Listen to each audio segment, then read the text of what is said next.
건강한 식습관을 위해서 흰쌀밥 대신 잡곡밥 많이들 드시고 계시죠? 노년엔 밥심으로 살아간다는 말도 있듯이 매일 밥을 어떻게 먹는지가 우리의 건강에 가장 중요하다고 할 수 있습니다. 요즘엔 100세 시대에 접어들고 있기 때문에 남녀노소 건강에 관심이 많은 분들이 많으신데요.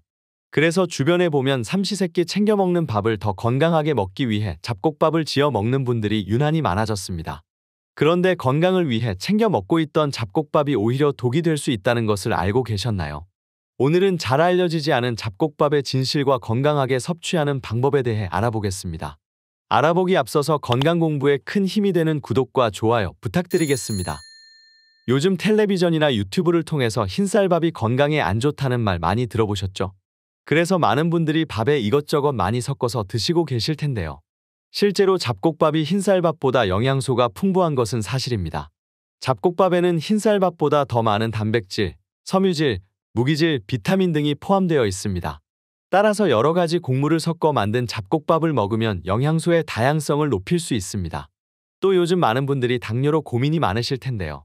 잡곡밥에는 당지수가 낮은 곡물들이 포함되어 있어 혈당을 안정시켜주기 때문에 특히 혈당 조절이 필요한 당뇨병 환자에게 좋습니다. 항산화 작용이 있는 비타민과 미네랄도 다량 포함되어 있어 노화 방지와 면역력을 강화해주는 효과도 볼 수 있고요. 그런데 잡곡밥을 먹으면 오히려 독이 될 수 있는 경우도 있습니다.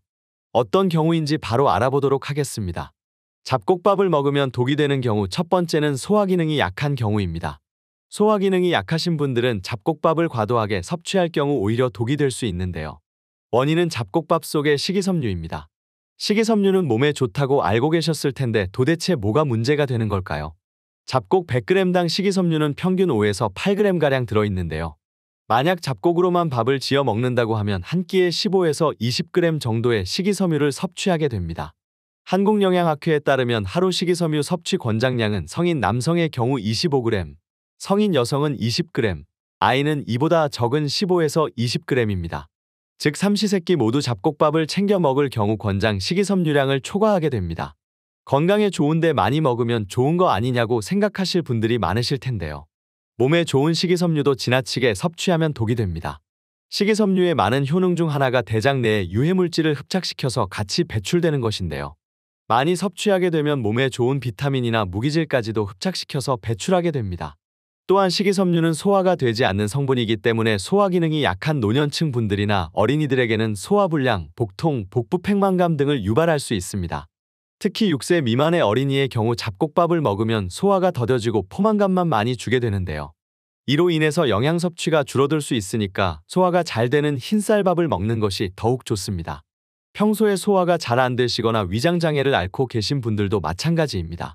잡곡은 정제가 되지 않아서 소화 흡수율이 낮고 식이섬유가 대장에서 분해되는 과정에서 가스가 생기면서 장을 자극하기 때문입니다.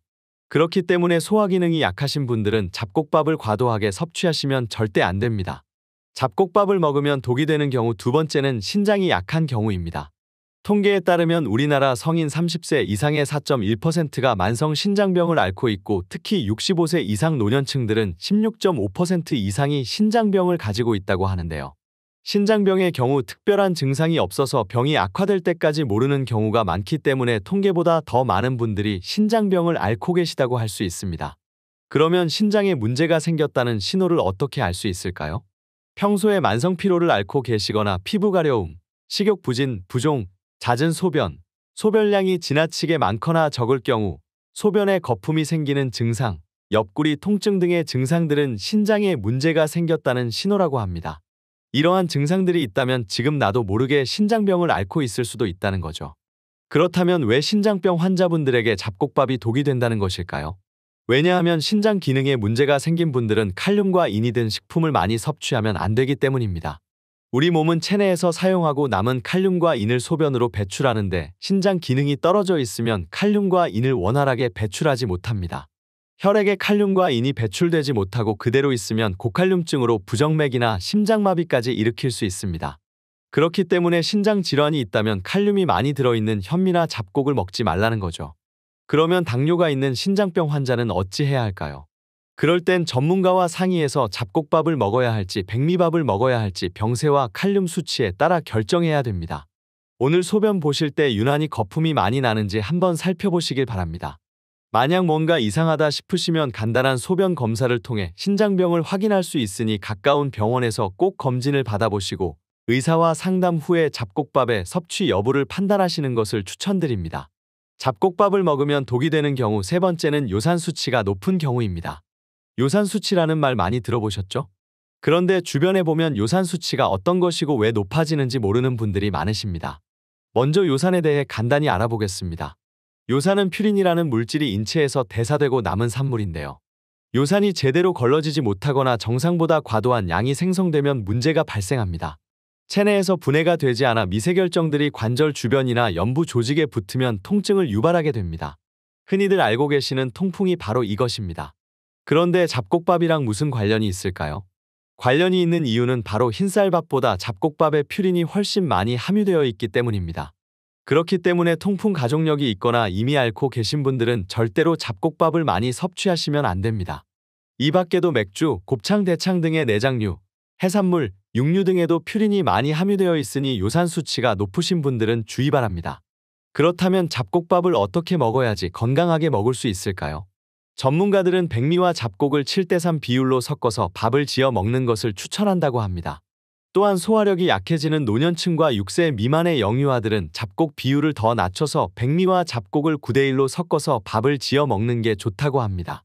특히 소화력이 낮은 분들이나 아이들, 요산 수치가 높은 분들은 잡곡밥보다는 흰쌀밥을 먹는 것을 추천드립니다. 또한 위염이나 장염 이런 질환이 있으신 분들도 잡곡밥보다는 흰쌀밥을 먹는 게 소화가 잘 돼서 치료에 도움이 된다고 합니다. 그런데 소화 기능이 약하거나 신장이 안 좋거나 요산 수치가 높으신 분들도 잡곡밥을 대신해 흰쌀밥만 먹기는 뭔가 아쉬우신 분들 많으시죠?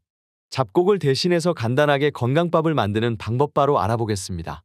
이번에 알려드릴 3가지 재료들은 한 스푼, 한 잔만 넣으면 밥을 보약으로 만들어주기 때문에 오늘 바로 밥 지으실 때 넣어보시길 바랍니다. 밥을 보약으로 만들어주는 첫 번째 재료는 바로 강황입니다. 카레의 원료인 강황은 커큐민 성분이 많이 들어있습니다. 커큐민은 각종 성인병, 종양 등의 원인인 만성염증을 억제해주고 신경의 퇴행까지 억제하여 알츠하이머성 치매도 막아줍니다. 유명 가수 박재범이 전지적 참견 시점에 나와서 강황차에 후추를 뿌려 마셔 화제가 된 적이 있는데요. 실제로 후추는 커큐민의 흡수율을 20배나 올려주는 효능이 있습니다. 후추 자체로도 신진대사를 높이며 노폐물 배출에 유익한 효과가 있으니까요. 말 그대로 꿩 먹고 알 먹고 강황 먹고 후추 먹고입니다. 강황밥을 만드는 법은 간단합니다. 쌀 2컵에 강황 분말 1티스푼, 후추 반 티스푼을 넣고 평소에 지으시던 대로 지으시면 끝입니다. 강황은 인터넷으로도 쉽게 구입할 수 있는 약재인데요. 강황을 인터넷으로 검색할 때 울금이라는 약재도 함께 나와 둘의 차이를 궁금해하는 분들 많으신데요. 강황과 울금은 같은 식물의 뿌리입니다. 하지만 강황은 모은 즉 본뿌리이고 울금은 작은 즉 겹뿌리입니다. 한의학적으로 강황과 울금은 행기 활혈 즉 체내 순환을 촉진하는 효능이 있다고 하는데요. 차이점이 있다면 강황은 성질이 따뜻하고 울금은 차갑다는 것입니다. 따라서 평소에 몸이 차다면 강황, 열이 많다면 울금이 더 적합합니다. 밥을 보약으로 만들어주는 두 번째 재료는 바로 녹차입니다. 녹차는 다엽이라는 한약재로 쓰여왔는데요. 머리와 가슴에 몰린 열을 내려주고 체내 독소를 해독해주는 효능이 있다고 합니다. 녹차의 폴리페놀 성분은 노화를 촉진하는 활성산소를 제거하며 심혈관 건강을 해치는 콜레스테롤을 낮추는 효능이 있습니다. 한편 녹차의 카테킨 성분은 식후 혈당 상승 및 종양의 발생도 억제하는데요. 실제로 미국 렌셀레어 연구소에 따르면 녹차가 항암 단백질 PO13의 수치를 유의미하게 증가시킨다고 합니다. 녹차 밥을 만드는 법은 간단합니다. 쌀 1컵에 녹차 분말 1티스푼을 넣고 평소에 지으시던 대로 지으시면 끝입니다. 혹은 녹차 티백을 우린 물로 지으셔도 좋습니다. 밥을 보약으로 만들어주는 세 번째 재료는 바로 소주입니다. 언제 마지막으로 마셨는지 모르는 소주 병들 냉장고에 한두 병씩 있으시죠? 소주는 백주라는 한약재로 쓰여왔는데요. 몸을 따뜻하게 데워주고 순환을 촉진하는 효능이 있다고 합니다. 국립식량과학원의 연구에 따르면 소주를 넣은 현미밥은 일반 밥보다 폴리페놀 함량이 17% 높다고 합니다. 녹차밥에서도 말씀드렸듯이 폴리페놀은 활성산소와 콜레스테롤을 낮춰 노화와 심혈관 질환을 예방합니다. 따라서 녹차의 카페인이 걱정되는 분들께 소주밥은 훌륭한 대안입니다. 한편 소주가 섞이면 끓는 점이 낮아져 밥이 더 빨리 익는데요. 현미의 거친 식감이 부드러워지기 때문에 잡곡밥이 더부룩한 분들께도 좋은 선택입니다. 소주밥을 만드는 법은 간단합니다. 현미를 섞은 쌀 반컵에 소주 한 잔을 넣고 평소에 지으시던 대로 지으시면 끝입니다. 취기가 오르거나 술 냄새가 날까 걱정인 분들도 계실 텐데요. 알코올은 밥을 짓는 과정에서 휘발되기 때문에 취기나 밥맛에 영향을 주지 않으니 안심하셔도 좋습니다.